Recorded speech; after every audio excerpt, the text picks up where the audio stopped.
Susulan kebocoran soalan UPSR, polis akan meneruskan siasatan berikutan arahan terbaru dari Pejabat Peguam Negara. Terdapat keperluan maklumat lanjut bagi melengkapkan siasatan selepas meneliti kertas siasatan oleh polis Isnin lalu. Menurut Ketua Polis Kuala Lumpur, Datuk Tajuddin Mat Isa, siasatan dijangka mengambil masa sehingga pihak polis mengenal pasti punca utama di mana kebocoran berlaku.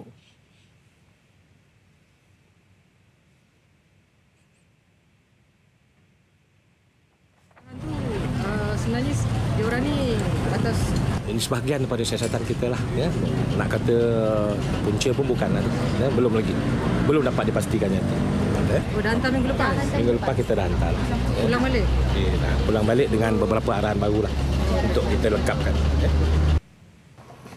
Tiada tangkapan terbaru selepas 14 individu di soal siasat baru-baru ini. Datuk Tajuddin menyatakannya kepada media selepas majlis bersama sukarelawan Polis IPK Kuala Lumpur di Ibu Negara. Suruhanjaya Pencegahan Rasuah Malaysia SPRM dan Jabatan Perhutanan Semenanjung Malaysia bersetuju menubuhkan satu jawatan kuasa khas bagi pengukuhan integriti berkaitan perhutanan dan pembalakan. Jawatan kuasa tersebut juga bertujuan menangani gejala rasuah dalam sektor perhutanan dengan lebih efektif. Timbalan Ketua Pesuruhjaya Pencegahan SPRM, Datuk Mustafar Ali dalam satu kenyataan menjelaskan, jawatan kuasa khas itu menjadi platform terbaik bagi mempertingkat integriti dalam pelaksanaan tugasan jabatan. Jawatan kuasa itu juga akan memfokus secara komprehensif isu-isu yang dibangkit masyarakat awam seperti pencerobohan hutan. Ketua Pengarah Jabatan Perhutanan Semenanjung Malaysia, Profesor Datuk Dr. Abdul Rahman Abdul Rahim pula menyifatkan keputusan menubuhkan jawatan kuasa khas itu bukan menandakan rasuah sebagai isu serius dalam sektor perhutanan. Agensi Penguatkuasaan Maritim Malaysia APMM Tok Bali menahan 2 buah bot bersama 22 nelayan rakyat Vietnam selepas mematahkan cubaan mereka menangkap ikan dan sotong di perairan negara. Pengarah Operasi Daerah Maritim 10 Komander Maritim Ko Tin Chuan berkata nelayan yang berumur dalam lingkungan 18 hingga 40 tahun itu ditangkap dan diberkas dalam Perkasa Timur kira-kira 90 batu nautika dari perairan Tok Bali hari ini. Selepas mendapat maklumat daripada nelayan tempatan, kapal maritim Jujur bergegas ke tempat kejadian dan mendapati terdapat 2 buah bot sedang menangkap ikan dan sotong. Katanya, kes disiasat mengikut Seksyen 15 dalam kurungan 1A Akta Perikanan 1985 dan jika sabit kesalahan, tekong boleh didenda maksimum RM1 juta.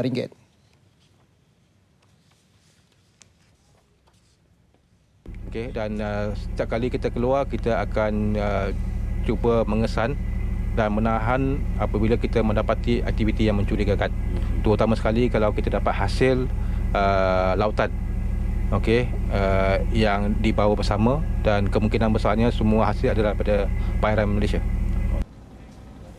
Beliau berkata demikian kepada pemberita selepas pihak APMM menunda 2 buah bot nelayan tersebut di JT Tok Bali Pasir Putih. Kesemua mereka juga ditahan atas pelbagai kesalahan termasuk tiada permit menangkap ikan yang sah, tidak mempunyai pasport dan memiliki pasport tidak sah. Pelbagai cara dilakukan pendatang asing tanpa izin untuk mengelak dari dicekup, termasuk dengan melarikan diri ke dalam belukar dan menyorok di celah rimbunan semak. Walau bagaimanapun, kesemua mereka berjaya ditangkap dalam serbuan ops sewah berpadu imigresen di Kemaman pagi tadi. Terkejut, kawasan tapak peminat dikepung pihak penguatkuasa imigresen, ada di antara mereka yang turut menggadai nyawa dengan terjun dalam sungai. Operasi diketuai Timbalan Ketua Pengarah Bahagian Penguatkuasa Imigresen Ahmad Solihin Saleh melibatkan Jabatan Pendaftaran, Rela dan Jabatan Pertahanan Awam. Operasi dijalankan dengan menyerbu dan mengepung 2 tapak projek pembinaan di sekitar Kampung Mak Cili, Kemaman. Hasilnya 143 pekerja warga asing diperiksa dan 23 parti berjaya ditahan. Kesemua mereka dicekup atas pelbagai kesalahan termasuk tiada dokumen perjalanan, tiada permit serta tinggal lebih masa. Kesemua yang ditahan dihantar ke Depo Tahanan Pendatang Asing tanpa izin ajil untuk tindakan lanjut. Rakyat Selangor menyelar tindakan Ahli Parlimen PKR Alor Goi Sio Leong yang mencadangkan agar kuasa Sultan Selangor dikurang atau dihapuskan terus. Mereka memberi amaran kepada Ahli Parlimen itu agar tidak campur tangan dalam perundangan negeri Selangor terutama melibatkan Sultan atau kuasa yang ada pada baginda. Sehubungan itu, 8 laporan polis dibuat oleh pelbagai pihak di IPD Shah Alam supaya pihak polis mengambil tindakan terhadap Ahli Parlimen tersebut. Antara yang membuat laporan polis ialah Pergerakan Beliauwanis Selangor, Pertubuhan Gerak Prihatin Selangor, Komuniti Satu Malaysia Jalan Kebun, Pergerakan Belia 4B, Kota Raja, Pemuda dan Puteri Kota Raja.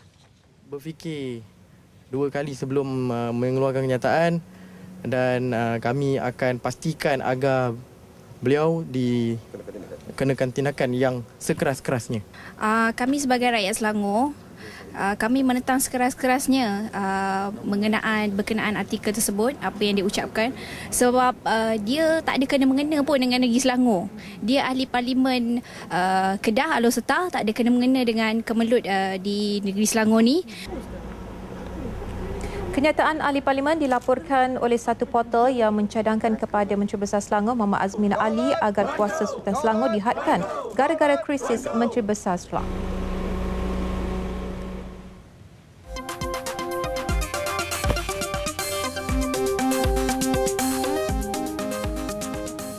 Baik saudara, kita teruskan dengan laporan lintas langsung bersama rakan penyampai Asli Ismail langsung dari studio berita RTM Sabah di Kota Kinabalu, juga Norjuana Marcella dari studio berita RTM Sarawak dan Siti Nurul Husna Bukhari dari studio RTM di Pulau Pinang. Dan untuk paparan pertama kita mulakan dari Sabah. Jadi apa yang menarik di sana Asli?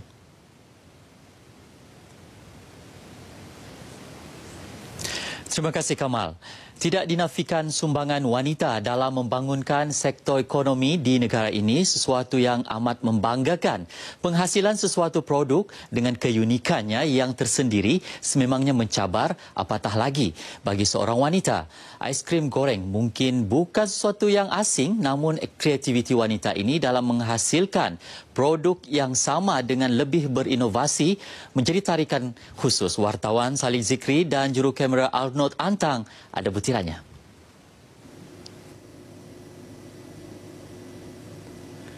Aiskrim goreng crispy premium pelbagai rasa ini diusahakan Hanira Abdul Ghani dengan bermula secara kecil-kecilan sehingga berkembang menjadi produk berinovasi di pasaran tempatan.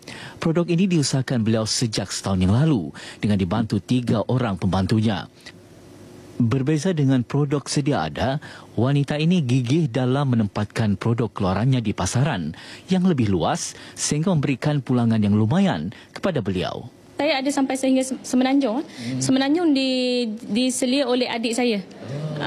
Diselia oleh adik saya di mana-manalah kan. Kalau di Sabah saja dia dah anggarkanlah 50, sebenarnya lebih ya. 50 darab dengan 200. Itu pendapatannya.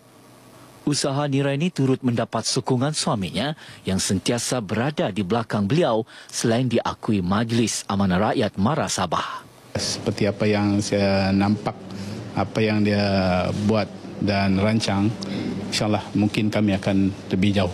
Saya melihat bahawa Puan Anira mempunyai potensi besar untuk berkembang.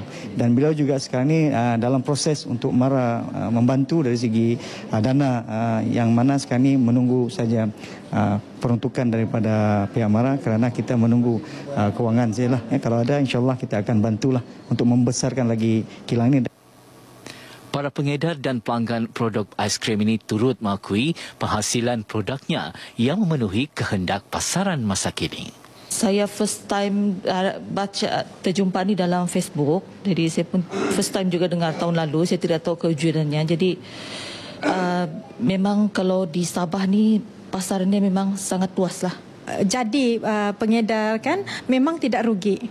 Memang kita sangat puas hati dan ini akan menapati cita rasa semua golongan. Aiskrim goreng yang rangup, yang sedap dan enak dan luar biasa lain dari yang lain. apa yang dia lakukan ini simple tapi sebenarnya menyelerakan.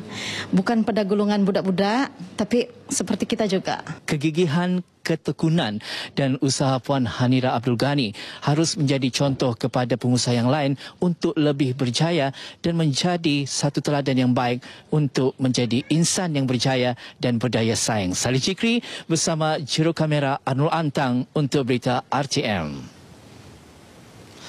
Penglibatan golongan wanita dalam bidang keusahawanan lebih menonjol khususnya dalam industri fashion, kecantikan, makanan, andaman, pastry dan banyak lagi. Mereka juga mampu memberi saingan yang positif selain berani mengharungi bidang yang mencabar ini.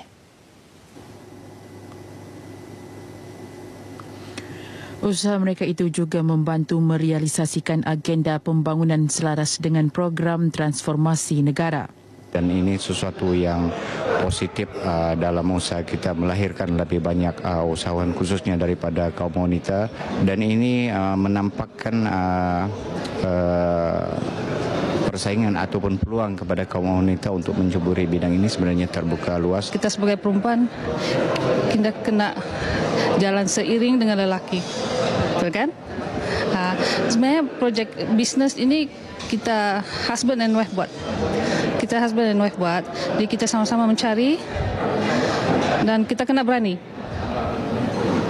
Kita bukan duduk di rumah saja kan, kita kena berani hadapi semua orang. Usahawan wanita nih sekarang ini saya rasa dalam segi contractors mungkin tidak berapa sesuai lah. Aku rasa yang paling sesuai untuk dia orang adalah manufacturing, food industry dan sebagainya. Dia orang lagi teliti dalam hal itulah. Kontraktor biasanya orang bilang kasar sedikit lah bahkan. Dia perlu tabah sebab dia kena perlu mempunyai skill yang sangat bagus dalam suri rumah tangga dan juga bahagian keusahawanan. So dia haruslah pandai membahagikan masa.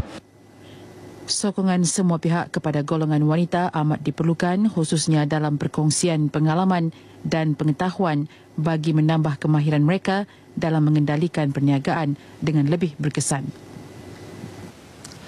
Pembabitan golongan wanita dalam perusahaan kecil dan sederhana mencatat 91.7% dalam sektor perkhidmatan serta 6.9% dalam sektor pembuatan. Sehubungan itu, galakan mengekspor produk keluaran usahawan wanita di negara ini merupakan landasan terbaik dalam mengembangkan pasaran yang lebih luas dan berdaya saing demi memacu ekonomi negara. Sekian laporan dari Sabah dan teruskan bersama rakan penyampai di Sarawak. Marcella, silakan.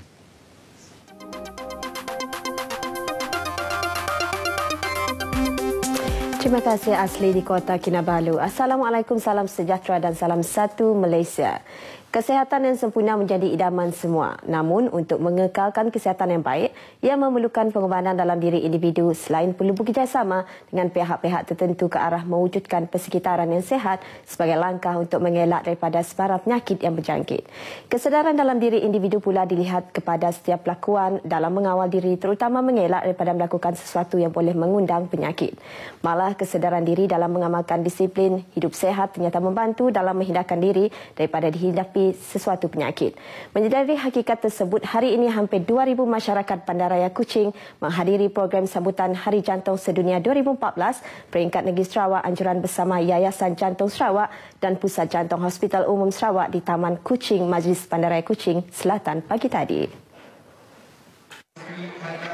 Hari Jantung Sedunia 2014 peringkat negeri Sarawak dirasmikan oleh Yang di-Pertua Negeri Tun Pehan Sri Haji Abdul Taib Mahmud.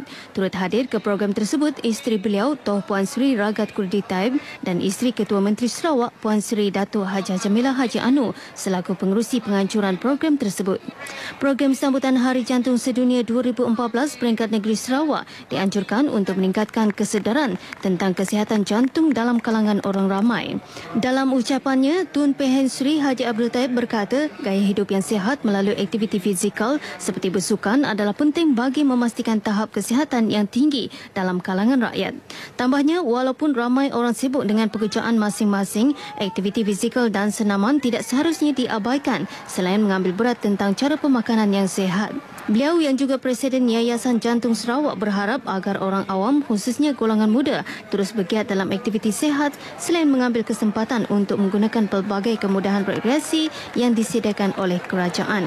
Kali ini, pihak penganjur menyediakan pemeriksaan kesihatan percuma untuk orang ramai selain pelbagai aktiviti rekreasi. Tun Pehan Sri Haji Abdul Taib Mahmud turut melancarkan buku aktiviti fizikal kanak-kanak dan kemudiannya menyertai acara walkathon sejauh 1 kilometer. Selari dengan hasrat kerajaan untuk meningkatkan kualiti kesihatan rakyat di bandar maupun di kawasan luar bandar, Kementerian Kesihatan Malaysia mengambil inisiatif menganjurkan pelbagai program kesihatan untuk manfaat masyarakat di negeri ini.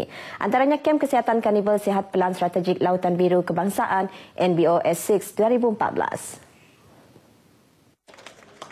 Menurut isteri Ketua Menteri Sarawak Datin Patinggi Datuk Hajah Jamilah Haji Anu, penjagaan kesihatan penting dalam masyarakat bagi menghadapi arus kepesatan, kemodenan dan kecanggihan teknologi pada masa depan.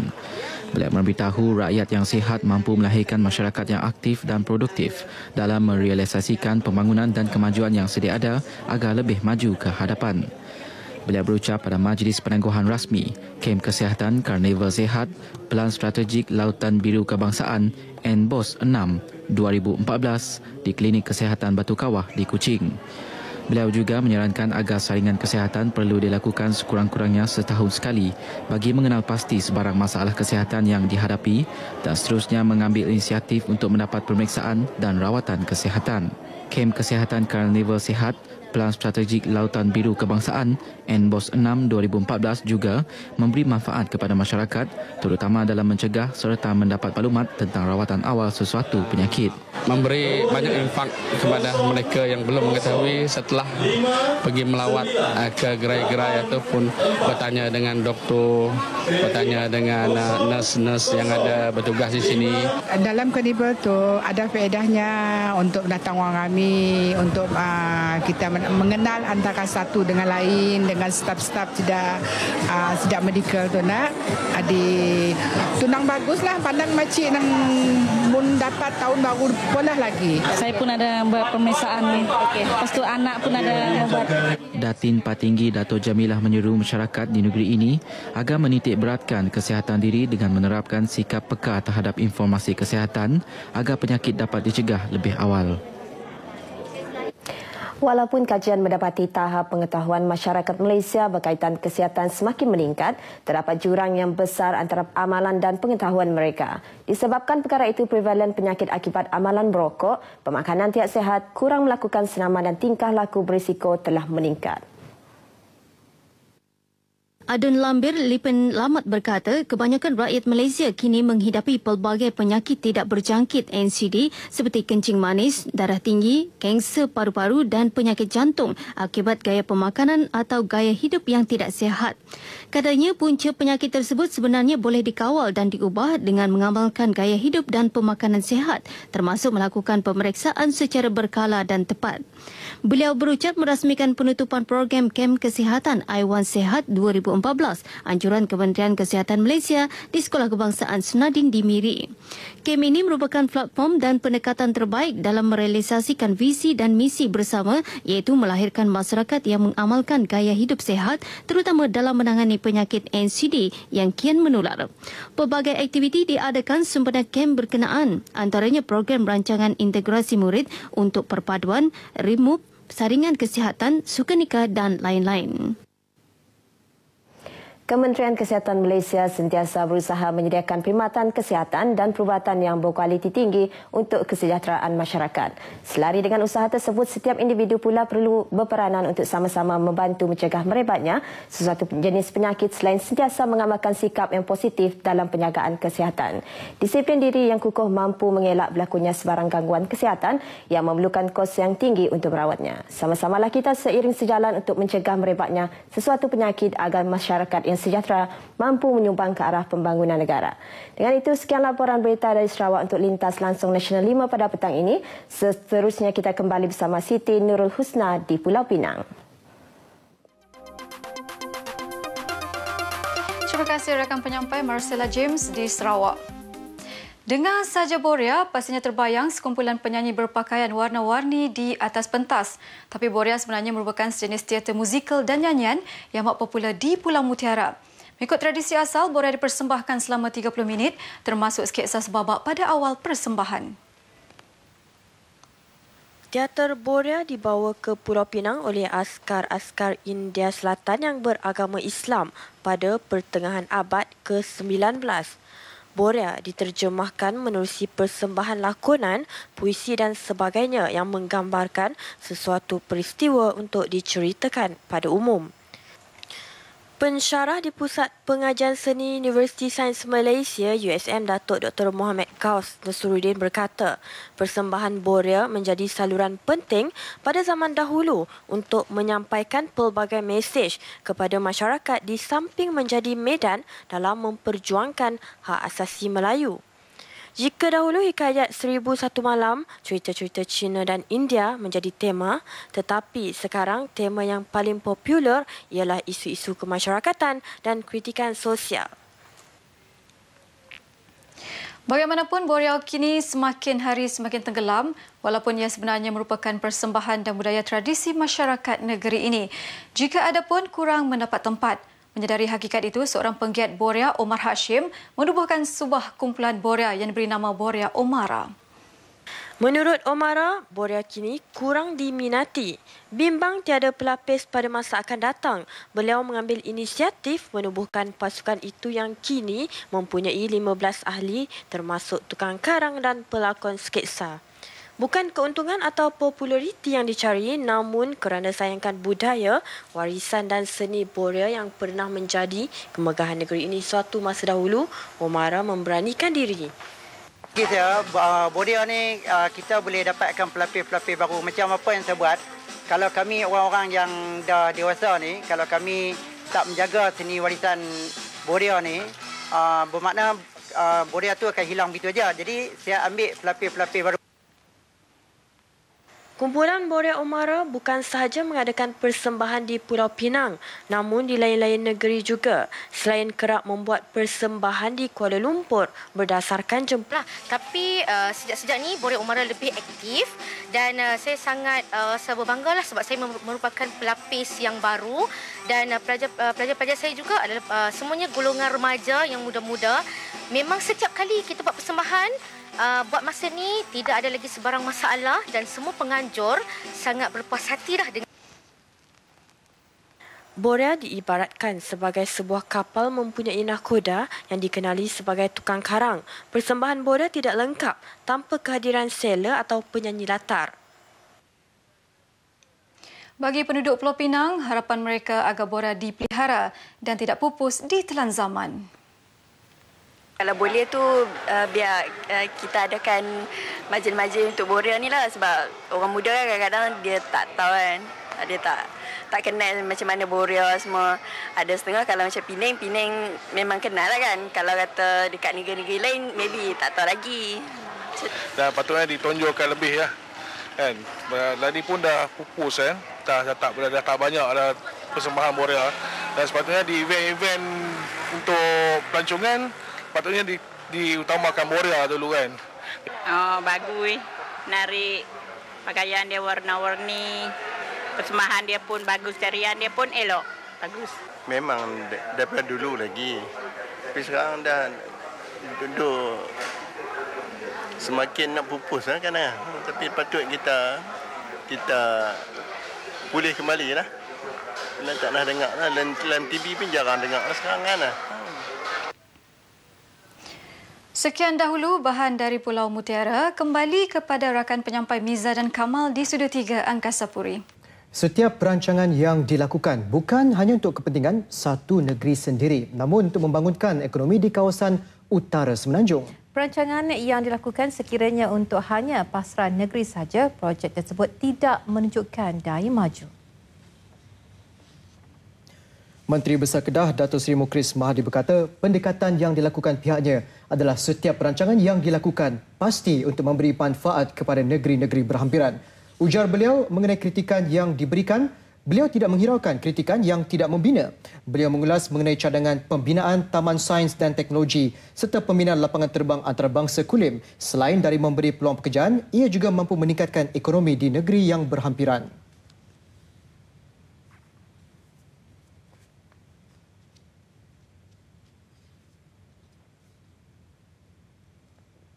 Difahamkan oleh Yang Berhormat Datuk Seri Menteri Besar Perlis bahawa beliau pun ada perancangan untuk membuat hub logistik ya di Perlis.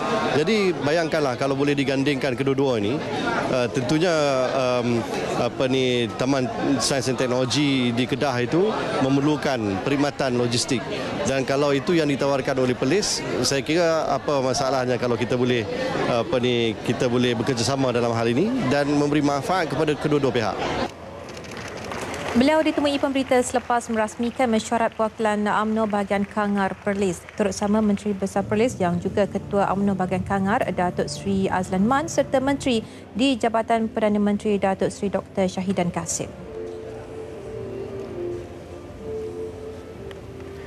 4 projek perintis fasa kedua untuk membersihkan dan mengekalkan tahap kebersihan sungai di Ibu Negara kini dilaksana. Ia bagi meningkatkan status kualiti air yang lebih baik dan selamat untuk hidupan air selain membersih dan mencantikkan lagi persekitaran sungai tersebut. 4 projek perintis tersebut dijalankan di bawah slogan Sungai untuk Kehidupan Anda Suka. Ia meliputi Suka 1, memberi nafas baru Taman Sungai Bunus. Suka 2, mengadakan karnival atau fiesta sungai. Suka 3, mengadakan program kesedaran Sungai Bandar dan Suka 4, mewujudkan pusat pendidikan Sungai Bunus. Menurut Datuk Bandar Kuala Lumpur, Datuk Seri Ahmad Faisal Talib, Sungai Bunus di Setapak Kuala Lumpur merupakan tumpuan fasa kedua. Pada pandangan awam ialah 57% mereka menyatakan sudah tercemar. Jadi kita perlu memastikan dia pembangunan akan datang dan usaha yang ada sekarang ini yang dijalankan oleh JPS akan kita sekalikan supaya Sungai Bunus yang tercemar sekarang dapat kita masukkan ataupun jadikan sebagai sungai yang tidak mendapat special treatment daripada projek di bawah flood. Datuk Seri Faisal menjelaskannya kepada media selepas merasmikan Karnival Sungai Bunus. Pada majlis sama, 13 rakan kongsi dari pelbagai agensi dan persatuan turut menandatangani Memorandum Persefahaman MOU Persetujuan Penyertaan sebagai rakan kongsi pintar Agenda 21 Kuala Lumpur. Antara mereka yang terlibat ialah Kolej Universiti Tunku Abdul Rahman, Angkatan Tentera, Persatuan Penduduk Desa Andaman dan Persatuan Sejarah Malaysia. Lembaga Kemajuan Pertanian Muda MADA menjalinkan kerjasama dengan pihak swasta bagi mengoptimumkan penggunaan kemudahan pusat latihannya sekaligus melahirkan graduan berkemahiran tinggi dalam sektor peladangan. Pagi tadi, pihak MADA memeterai Memorandum Persefahaman MOU dengan sebuah syarikat yang aktif dalam pendidikan peladangan, Infusion Solutions dan Berhad. Kerjasama bersama pihak swasta itu bertujuan untuk memajukan sektor pendidikan berasaskan pertanian. Pengurus Besar MADA, Mat Zuki Ismail berkata, MOU itu merangkumi bidang latihan yang memberi tumpuan melatih anak-anak peladang dalam program latihan lanjutan dan nilai tambah bidang kemahiran. Ia juga menawarkan program latihan pemprosesan dan perniagaan makanan halal, program latihan mekanisasi dan optimasi pertanian dan pemasaran produk makanan halal. Belia-belia yang lepasan diploma daripada IPTA, IPTS dan juga lepasan diploma daripada degree juga yang berminat, kita akan identify lah. Kita akan bagi prioriti kepada anak-anak peladang dalam kawasan MADA dulu. Beliau bercakap kepada pemberita selepas majlis menandatangani MOU antara Infusion Solution dengan Yayasan Pelajaran Pertubuhan Peladang MADA YPPPM di Pusat Latihan MADA Jalan Langgar Alustar. Selain Pusat Latihan Jalan Langgar, MADA mempunyai sebuah lagi pusat latihan iaitu di Alus Serdang, Kota Sarang Semut dan tempoh latihan bergantung kepada jenis program iaitu antara 3 bulan dan setahun. Baik saudara, 700 juta ringgit pelaburan Kerajaan Negeri Terengganu dalam usaha untuk memperkasakan bidang pertanian sehingga hari ini. Daripada jumlah itu, 20 juta ringgit untuk tanaman fertigasi dan 680 juta ringgit lagi untuk tanaman padi. Pengerusi Jawatan Kuasa Pertanian, Industri Asas Tani, Perusahaan Peladangan dan Komoditi Negeri Nawi Muhammad berkata, dengan perkembangan itu, Terengganu tidak lagi bergantung pada bekalan padi dari luar negeri itu. Terengganu akan membuka ladang padi di Kampung Kubu Marang seluas 350 hektar dengan peruntukan sebanyak 30 juta ringgit bagi kemudahan asas. Kini Terengganu hanya mampu mengeluarkan padi lebih kurang 4 tan metrik sehektar. Tetapi jumlah itu akan ditingkatkan kepada 6.5 tan metrik sehektar menjelang hujung tahun ini. Malah tahun hadapan, kerajaan negeri merancang akan memperkasakan lagi tanaman fertigasi kerana tanaman menggunakan kaedah itu terbukti memberi pendapatan tinggi kepada peladang dan petani. Beliau ditemui selepas mewakili Menteri Besar Dato' Ahmad Razif Abdul Rahman pada majlis perasmian program Road to Maha sempena Hari Peladang, Penternak dan Layan Peringkat Negeri Terengganu. Turut hadir Timbalan Ketua Setiausaha Pembangunan Kementerian Pertanian dan Industri Asas Tani Azmi Muhammad Syahid dan Pengurusi Pertubuhan Peladang Malaysia Dato' Zainal Dahlan.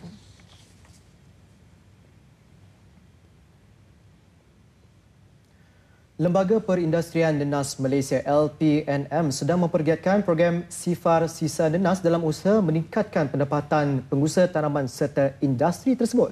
Selain itu, inisiatif menggunakan sisa nenas juga mampu memelihara alam sekitar.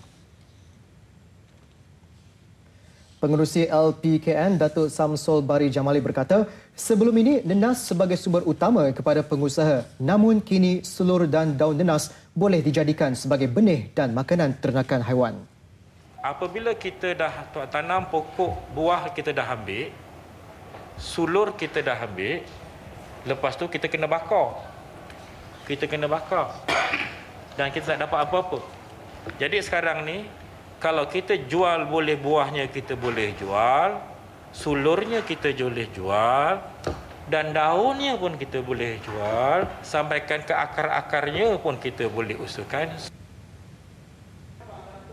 LPNM kini mempunyai sebuah pusat pemrosesan sisa daun nenas untuk dijadikan makanan ternakan haiwan di Pekan Nenas Pontian Johor. Beliau berkata kepada pemberita selepas Majlis Ramah Mesra LPNM dan pelancaran program Banci Penanam Nenas Malaysia 2014 di Kluang Johor. Pada majlis itu juga seramai 12 orang pengusaha menerima peruntukan RM10,000 seorang sebagai insentif stor program Amalan Pertanian Baik di Malaysia MyGap LPNM Wilayah Selatan. Pengusaha industri kecil dan sederhana IKS Melaka mempunyai potensi besar memasarkan produk mereka ke Singapura di pusat jualan agrobazar di negara itu. Dan langkah itu sekaligus menggerak dan membantu pengusaha IKS untuk melangkah lebih jauh di peringkat global. Exco Pertanian dan Pembangunan Usahawan Melaka Dato' Hassan Abdul Rahman meminta pengusaha IKS merebut peluang dengan bijak. Terutama kita nak angkat peniaga atau usahawan pasar tani ini supaya mereka boleh jadi rangkaian kepada agrobazar Singapura. Pasar tani, rangkaian pasar tani Melaka boleh jadi rangkaian pasar ataupun agrobazar Singapura. Itu impian kita. Maknanya agrobazar Singapura dia kena nak cari produk ni semua kontak kita di Melaka, Farma Melaka, dan kita boleh hantar direct. Dato' Hassan menyatakan demikian kepada media selepas merasmikan Karnival Pasar Tani Negeri Melaka di Pasar Tapak Pasar Tani RNR Sungai Rambai Melaka. Manakala pengarah Farma Negeri Muhammad Nawi Osman optimis Farma Melaka berjaya mencapai sasaran hasil jualan 20 juta tahun ini. Dari Januari hingga Ogos sahaja, hasil jualan pasar tani mencecah 13.2 juta menerusi 425 usahawan tani. Nanti kalau kita orang datang ni buat ni... Pengalaman pun masih saya mencari ilmu tu tak pernah habis bagi saya. Jadi kalau saya ada, saya tak kisah. Kalau ada kursus-kursus yang dianjurkan oleh mana-mana agensi berkaitan dengan cendawan, berkaitan untuk memotivasikan diri, saya akan pergi. Saya letak diri saya kat bawah, saya tak mau letak diri saya kat atas. Nanti takut orang kata kan bermasalah nanti. Biarlah saya macam ni kan, saya akan terus berusaha untuk pergi yang lebih jauh lah insya-Allah. Beliau juga Naib Johan pemenang Anugerah Rural Business Challenge RBC 2013 pertandingan anjuran Kementerian Luar Bandar yang merangkul hadiah wang tunai RM750,000. Kita ke perkembangan lain. Syarikat penerbangan MAS Wings menyambut baik cadangan laluan penerbangan Labuan, Singapura.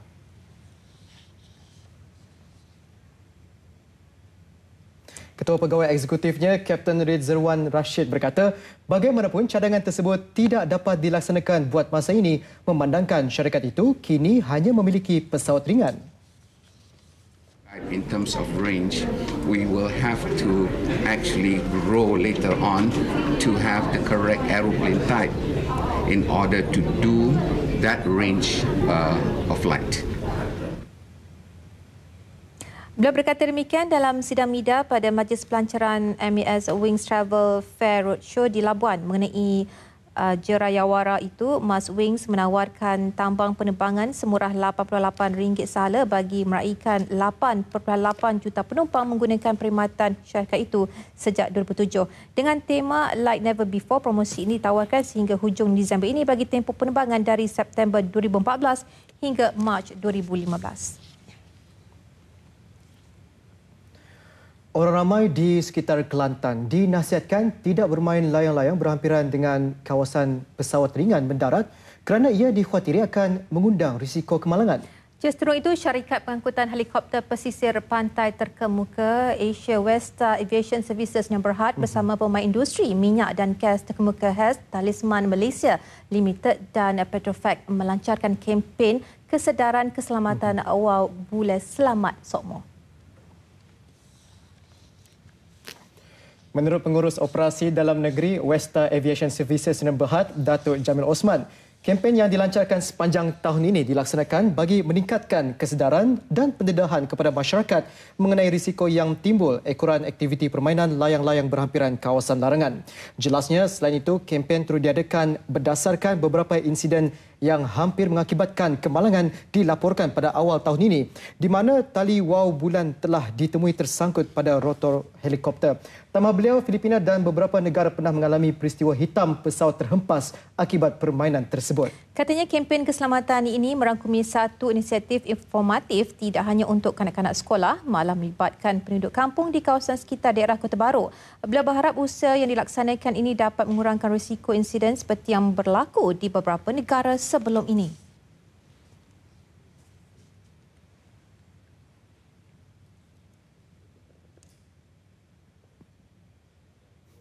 Tiga kejadian di mana pesawat kita setelah kembali mendarat, kita mendapati sekumpul benang terbelit di bahagian rotor pesawat tersebut.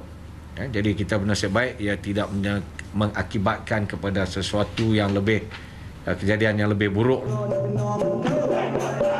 Beliau ditemui pada majlis penyampaian hadiah pertandingan poster keselamatan dan pertandingan dikir barat di lapangan terbang Sultan Ismail Petra dekat Pengkalan Cepa. Baik saudara, 15 wakil media Malaysia menjadi kumpulan pertama yang diiktiraf sebagai alumni Universiti Renmin, China. Ia selepas tamatnya seminar peringkat tertinggi pembangunan media baru Malaysia anjuran UMNO dan Yayasan Keamanan dan Pembangunan China CFPD serta universiti tersebut. Ikuti laporan wartawan Syahzan Fazri Zainuddin yang menyertai seminar selama 10 hari itu di Beijing, Shenzhen dan Guangzhou baru-baru ini.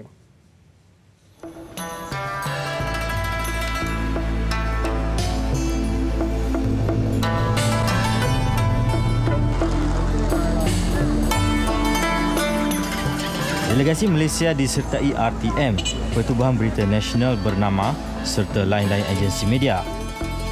Saya rasa satu peluang yang amat besar untuk menjalinkan hubungan kerana media telah diberi peluang untuk mengetahui lebih mendalam mengenai China sebab diberi peluang untuk bercakap secara terus dengan CPC. Dan saya juga mengucapkan terima kasih kepada CFPD kerana telah memberi ruang kepada kami untuk mengenali lebih mendalam kultur dunia kewartawanan yang selama ini kita memandang berat sebelah kepada pihak barat saja. CFPD didaftarkan pada Januari 2011 sebagai sebuah pertubuhan kebajikan dengan matlamat menyokong badan bukan kerajaan NGO China dan mewujudkan kerjasama luar dengan negara asing. Ia turut menganjurkan aktiviti dan program secara percuma dengan sasaran menggalakkan keamanan dunia dan pembangunan ke arah kemajuan bersama. Seminar yang berkonsepkan lawatan sambil belajar ini merupakan satu manifestasi kerjasama rapat antara UMNO dan Parti Komunis Cina, CPC, hasil jalinan diplomatik Malaysia-China sejak 40 tahun lalu. Langkah tersebut juga dapat memperbagaikan lagi peranan media kedua-dua negara, khususnya apabila China kini dilihat mula membuka polisinya kepada negara luar dalam bidang komunikasi. This program is a really big game. It's a win-win situation both for you and for us. And for us, I just explained it is not my personal game. It is also a game of the CFPD and a game of the Chinese people, because we have already built a bridge between the people in China and the people in Malaysia. Delegasi media Malaysia juga berkesempatan melawat agensi media tempatan, antaranya Xinhua, China Radio International CRI, Hyundai Government Network, Guangdong Satellite TV Station serta Nangfang Media Group. CRI kini juga sedang bekerjasama dengan RTM melalui portal TV One News untuk menyiarkan program Kenali Beijing yang diterbitkan dalam saluran bahasa Melayu. Saya menganggap bukan saja lawatan ini sangat bersejarah, tapi penghormatan yang diberikan kepada kumpulan pertama rakyat Malaysia untuk menjadi alumni Universiti Renmin, salah satu universiti kewartawanan terbaik di China yang diusahakan oleh CFPD, merupakan satu penghargaan yang besar. Selama ni kita hanya membaca dan mungkin tak ramai yang ada peluang datang ke negara China ini. Dan sebagai orang media, kita sendiri tahu berita terbaik adalah apabila kita sendiri turun padang. Jadi apabila kita berada sendiri di negara China ni, kita akan lebih memahami. Seminar seperti ini penting dan perlu diteruskan kerana ia memberi peluang khususnya kepada petugas media di Malaysia untuk mengenali kerajaan dan penduduk China secara lebih dekat dan lebih baiklah berbanding dengan hanya membaca dalam media-media dari khususnya media yang dari barat. Kejayaan penganjuran program seperti ini pastinya memberikan manfaat kepada kedua-dua negara, khususnya dalam meningkatkan lagi hubungan dua hala di antara kedua-dua negara, dan pastinya ia memberikan satu lagi pengalaman baru yang akan membentuk hubungan yang lebih gemilang.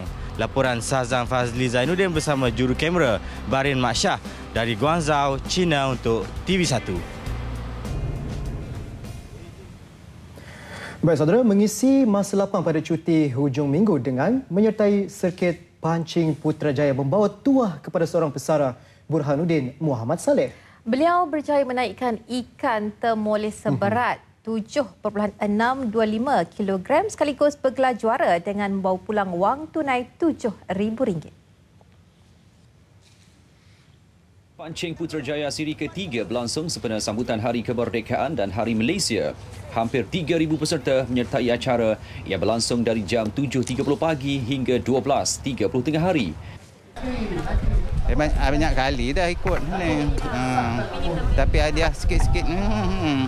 Ini juara pakai umpan apa? Dedak juga dong, semua kebanyakan dedak. Sebab saya minat, kalau dia buat ada saya datang. Berapa masa tadi nak naikkan moleh? 10-15 minit macam tu aja. Naib juara milik Hamzah Hamid yang berjaya memancing ikan tenggalan seberat 2.05 kg. Manakala tempat ketiga disandang Roslan Muhammad juga melalui tangkapan ikan tenggalan seberat 2.03 kg. Tahun ini, 4 siri sirkit diadakan dan yang terakhir iaitu sirkit pancing Putrajaya Piala Presiden akan berlangsung pada Disember depan. Semenjak tahun 2013, 2012 itu kita jadikan 4. Di 4 sirkit untuk 1 tahun, Alhamdulillah. Ini merupakan bilangan yang baiklah. Dan bagi setiap-tiap sirkit tu kita akan ada pusingan kawasan. Bukan satu kawasan dia. Di Putrajaya ni tasik dia besar. Di tiap-tiap kali tempat dia berbeza. Dia Alhamdulillah menerima sambutan yang baik, dan ikan pun kita tengok ikan ni pun ikan yang jenis lain. Hadiah berupa sebuah Pro 2 Myvi ditawarkan kepada juara sirkit terakhir tersebut. Baik saudara, perkembangan sukan, kejohanan badminton Piala Yayasan Artis 1 Malaysia dan media. Pasukan Radio Televisyen Malaysia RTM muncul juara selepas menewaskan pasukan kumpulan artis The Shooters di perlawanan akhir. Pasukan RTM terpaksa mempas pulas di perlawanan akhir sebelum menewaskan pasukan shooters yang terdiri daripada kalangan artis antaranya Maznah Zulkifli, Serina Rizwan dan Tengku Nurhanis dan Razwan Razwil. Selaku juara, RTM membawa pulang hadiah wang tunai RM5,000 sementara naib juara membawa pulang wang tunai RM3,000. Kejohanan badminton Piala YA1M 2014 ini akan dirasmikan oleh pengerusi amanah Yayasan Artis 1 Malaysia, Datuk DJ Dave. Yayasan Artis 1 Malaysia diasaskan untuk membela kebajikan para artis yang terlibat dalam industri hiburan.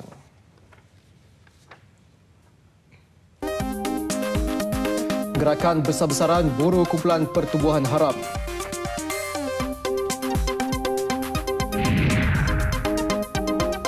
Soalan bocor, polis masih cari punca utama.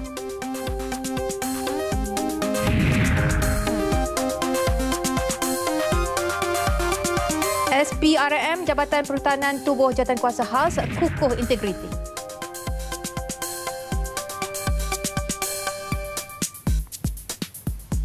Baik, sekian paparan Nasional 5 hari ini, 28 September 2014. Layari RTM MyStream, RTM Portal dan RTM Mobile untuk mendapatkan siaran Best 5-10 sepenuhnya. Saya Kamal Firmansyah Kamaluddin. Dan saya Miza Isni Muhammad. Kita kembali bersama Dian Nawai di pentas Grandstand untuk perkembangan berita seterusnya.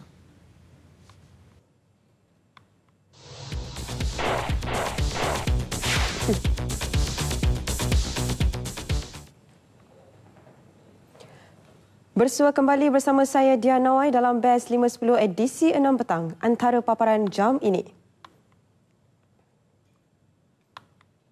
Malaysia akan bekerjasama dengan Polis Antarabangsa Interpol dan Biro Penyiasatan Persekutuan FBI bagi memerangi golongan pelampau. Ia sekaligus menangkis dakwaan kononnya Malaysia menjadi sarang melatih militan IS. Menteri Dalam Negeri Datuk Seri Dr. Ahmad Zahid Hamidi akan diberi taklimat mengenai langkah bersepadu 52 agensi di New York bagi memperincikan isu ancaman keganasan. Setakat ini 34 rakyat Malaysia dipercayai terlibat dengan militan IS untuk melakukan aktiviti yang didakwa sebagai jihad.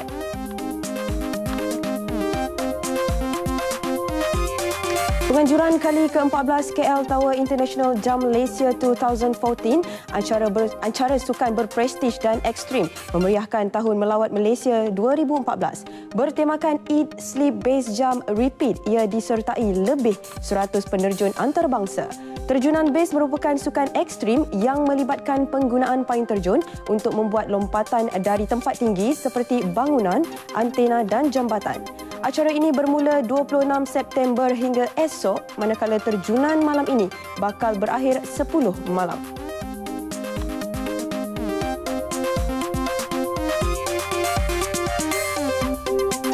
Manakala pertunjukan kuda antarabangsa menjadi platform melonjakkan aktiviti dan prestasi sukan berkaitan kuda di negara ini, sekaligus mendekatkan ramai orang dengan aktiviti equestrian dan sukan berkuda. Karnival yang berlangsung 3 tahun sekali ini mendapat sambutan amat menggalakkan dengan hampir 40,000 pelawat yang hadir.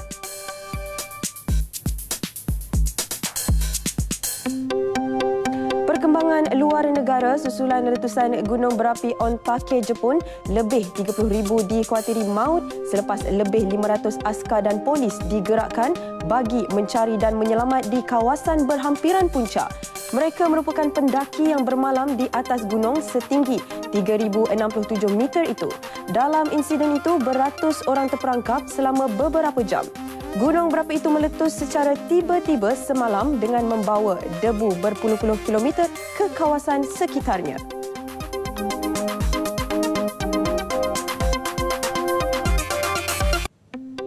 Penunjuk perasaan bertempur dengan polis di bandar Cizre, Turki yang didiami kaum Kurdish berhampiran sempadan Syria. Ia terjadi berikutan bantahan kumpulan penunjuk perasaan itu terhadap tindakan serangan terhadap kumpulan militan IS. Polis terpaksa menggunakan meriam air dan gas pemedih mata bagi meleraikan mereka. Namun, penunjuk perasaan bertindak ganas dengan menyerang polis dengan menggunakan bom petrol. Protes dipercayai didalangi kumpulan IS.